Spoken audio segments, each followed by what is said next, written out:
My name is John. I'm 40 now, and I've been a police officer for most of my life.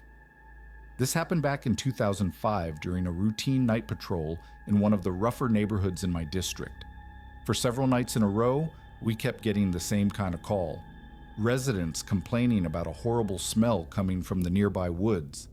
At first, we couldn't find anything, nothing unusual. One night I was driving through that same area and suddenly had to stop to use the bathroom. I pulled over near the woods and walked to a small clearing by a lake. That's when I smelled it. That same awful, rotting stench people had been calling about. It was strong, and it was coming from a small, isolated shack nearby.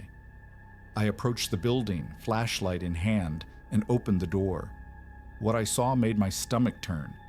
Inside were piles and piles of dead animals. Not skinned, not butchered, just killed and left to rot.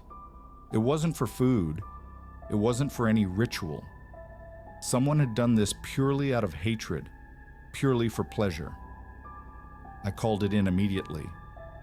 Backup arrived, and we secured the scene. After a few days of investigation, we found the person responsible.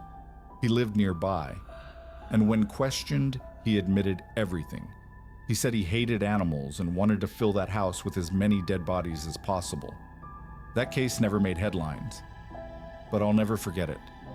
Not because it was the most violent, but because it was so senseless, so disturbing, and so real. I'm a truck driver. One night I was on a late run heading toward New Jersey with a shipment.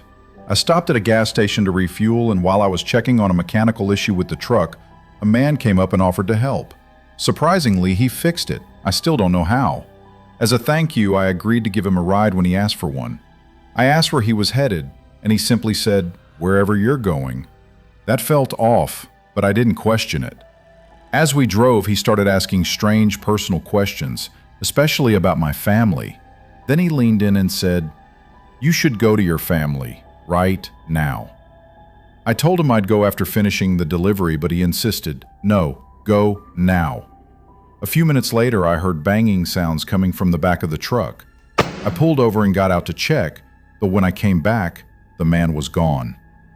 I looked across a nearby field and saw him walking away into the distance. He turned back, stared at me, and shouted, "Go back to your family, now."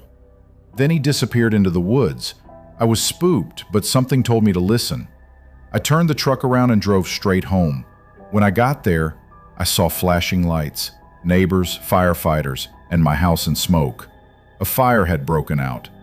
Thankfully, no one was hurt, but the timing was impossible to ignore. My wife said the fire started about 20 minutes earlier. That man couldn't have possibly known. He was with me, 40 minutes away. To this day, I don't know if he was a guardian, a ghost, or something else entirely, but I'll never forget that warning. My name is Sabrina. I'm 22 now, but this happened when I was 18. I was working the night shift at a McDonald's. That night was quiet. The parking lot was empty, and two of my coworkers had called in sick, so I was closing the store alone. Around 2 a.m., an old woman walked in. She was talking strangely, mumbling things I couldn't understand. Then she asked to use the bathroom. A few minutes later, I started hearing weird noises coming from inside. When she came out, she looked me in the eyes and said, "Don't ever forget what you will see." I was completely creeped out. After she left, I checked the bathroom and found blood on the floor and a small note. Written on it was, "This will be your last night. This will be the last time you ever see the moon." Panicking, I called my manager and the police. When they arrived, they checked the cameras, then brought me in to give a statement. I described the woman to them, and what they told me still haunts me. They showed me a photo. I recognized her immediately. The officer looked at me and said, "That woman died 3 years ago. We found her body in a lake.